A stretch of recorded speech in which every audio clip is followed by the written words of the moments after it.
Hello, hello, hello, hello, good people. Welcome to Happy, Healthy, Whole with Sharia, and I am your host, Sharia Farmer.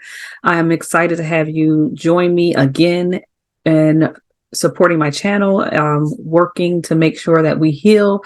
We are healing and putting our self-love as a priority. So today we are going to talk a little bit about being a radiant queen, empowering our self-confidence as Black women. And so what I thought I would do instead of trying to do this all in one video, excuse me, all in one video is I'm actually going to do it in three parts. And so I'm going to tell you what those three parts are so that you can get excited. Again, this is empowering confidence in Black women. The first one will be confidence begins with embracing your individuality while exploring the beauty of your unique qualities and discussing the power of self-acceptance. So really, we're going to talk about that this week. Next week, we're going to talk about how we need to delve into the world of affirmations and positive self-talk.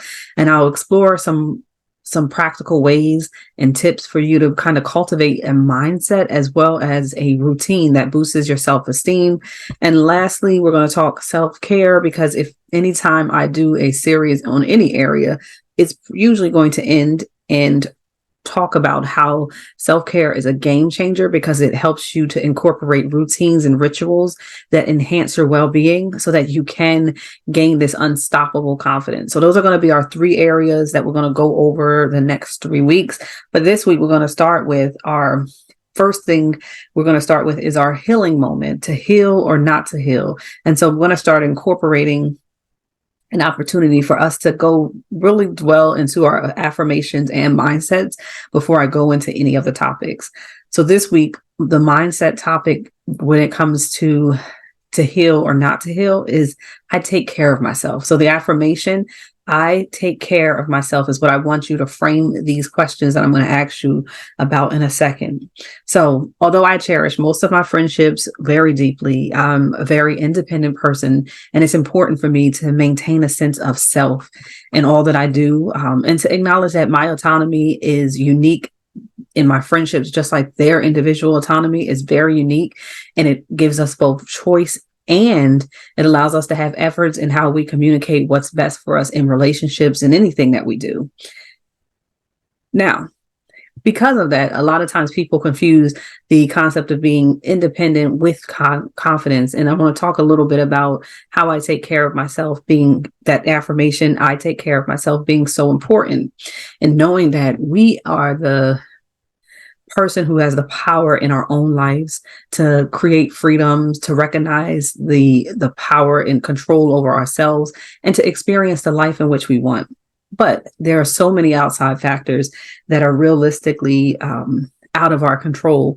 And we sometimes first need to start with accepting that in order for us to even see that we have our own strong personal uniqueness that allows for us to exist in this world as we are.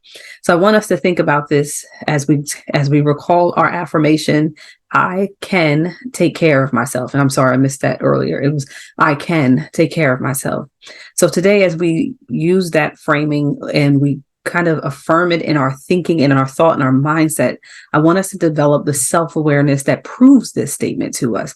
What are you capable of doing to take care of yourself? What are you capable of doing that shows that you have taken care of yourself? And I want you to acknowledge those things, and possibly even do some form of gratitude journaling around there. So my life is fulfilling and adventurous because I have taken a level of, I don't like the word control, a level of intention to make sure that I have autonomy over myself and my thoughts and my confidence.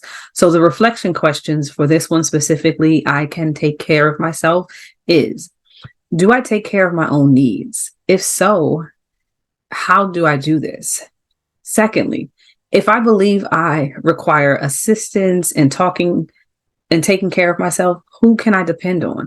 Because we are collective people, and you will always hear me come back to, although I'm independent, I am also connected and loved by many that I also love, and make sure that I offer them the opportunity to support me the same way I wish to support them.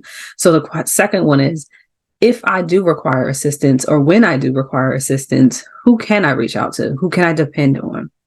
And then last question for self-reflection, and then we're going to dive into our topic of the day, is what are some steps I can take to ensure I do everything possible to have the life that I deserve and want for myself?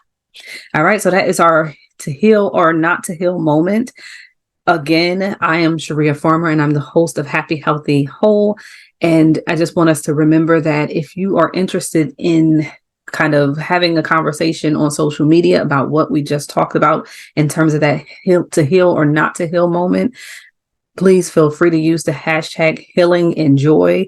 Usually I will try to check on that one at least once a week. And so hashtag healing and joy, and I will hopefully respond to you if I see and or just share some of the things that might be your thoughts related to this, or if something has sparked or resonated with you that you can actually interact with me at that hashtag. Again, today's topic specifically is about confidence begins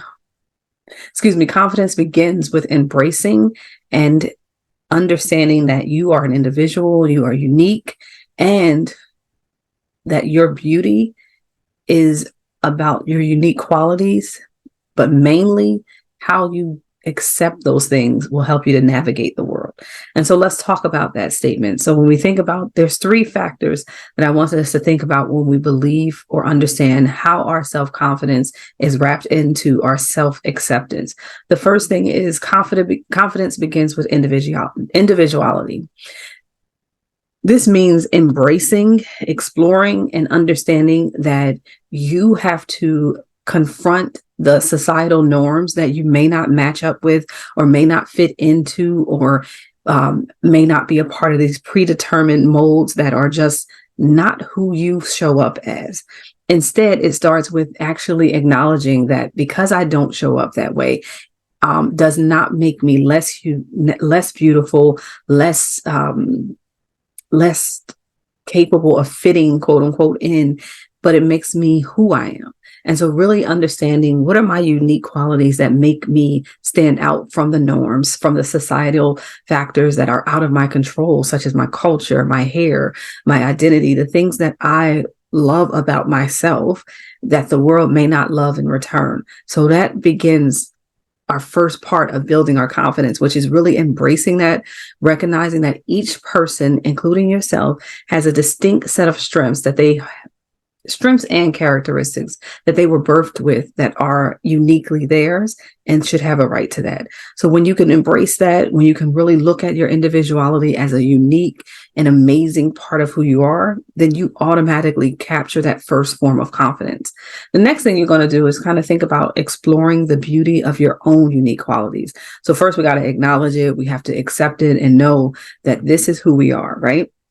But then this next part of that statement is really about suggestion that we be active and really having positive exchange with others and ourselves around our individual traits, rather than viewing our potential traits as negative or having insecurities about them, such as your hair, your lips, your features, the things that may not be a societal norms. You really are looking at exploring them and appreciating them as beautiful. And so what that looks like for each of us is different, but some examples of things that you can do is to kind of do affirmations or affirming statements in the mirror around the areas that you may have been teased on or thought were different because they don't fit into whatever norm you thought was beautiful, right? And so really, for an example, a concrete example might be, I love my hair. I embrace the color of my skin. I embrace the shade of my skin. I accept that I am allowed to be beautiful and uniquely different. And part of what makes me beautiful is that unique difference. So really exploring what unique qualities about you that you may not fit in to what we talked about earlier. You may not fit into what is considered societal norms, but you do have distinct features that are yours that are worth acknowledging, accepting, and really truly trying to shift your perspective and your thoughts about them, and making sure that you allow them to contribute versus to diminish your self-worth. And that's really important. And it does start with our thinking, which brings me to the last, but definitely not the least of the three areas when it comes to confidently embracing your individuality, is really about discussing the power of self-acceptance. we have several videos and that between our YouTube channel and or the podcast that really talks about discussing that just really talks about self-acceptance.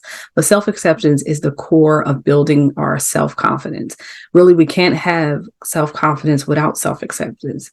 This involves things like embracing not only the positive traits about you, but also acknowledging that you are human and you have imperfections. And by discussing the power of that self acceptance, the emphasis on transforming yourself into who your best self or who your best version of this you is going to be, is also including embracing your flaws, acknowledging your strengths, and recognizing that confidence is rooted deeply in how you accept yourself and also accept others who might also reflect the things that are good or about you. And so really understanding that that becomes the most or one of the most important factors when it comes to really embracing your individuality in a way that is loving and caring and truly honoring you as a person. So really, if we think about this, today's topic, which is really confidence being embracing of that unique individuality that is yours and only yours, and that we will try to consider how we explore that beauty, that uniqueness of ourselves, and then we need to accept it. So we acknowledge, explore, and accept. So those are your three things that you're going to remember. I'm going to acknowledge my individuality. I'm going to explore what those things and those characteristics or traits are.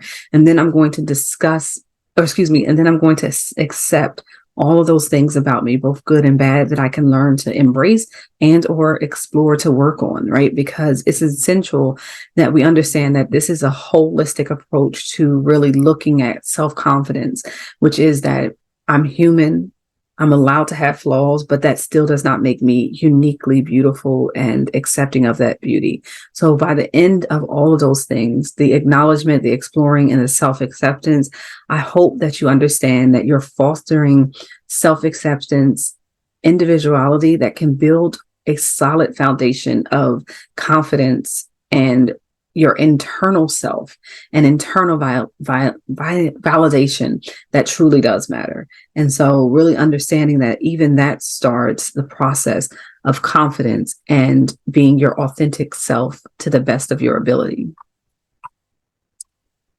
So that brings us to our last thoughts. I've wrapped it up for you just in terms of the three areas, but it also brings me back to reminding you that you can discuss and or have some conversation about self-acceptance with the hashtag healing and joy. And I'll put the hashtag in our actual write-up. But I look forward to hearing from you, talking with you, and just getting to know you on social media. Y'all be well.